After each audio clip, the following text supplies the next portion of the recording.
حضور علیہ السلام کی احادیث مبارک میں ہے رمضان کے مہینے میں ذکر کرنے والے کی بخشش کروا دی جاتی ہے۔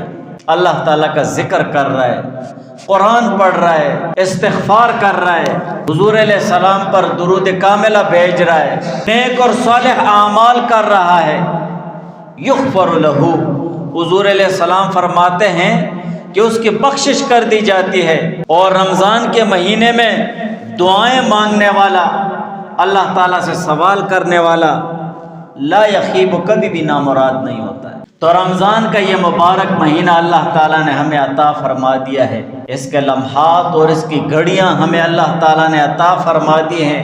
اب اس مہینے کی ہر گھڑی، ہر لمحہ ہماری ذمہ داری بنتی ہے کہ ہم اسے اور بھی قیمتی بنائیں۔ وہ قیمتی کیسے ہوگا؟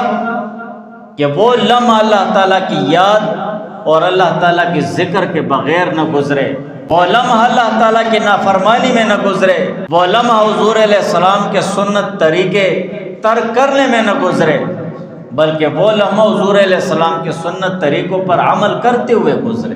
یہ ہے رمضان کے لمحات کا صحیح حق ادا کرنا۔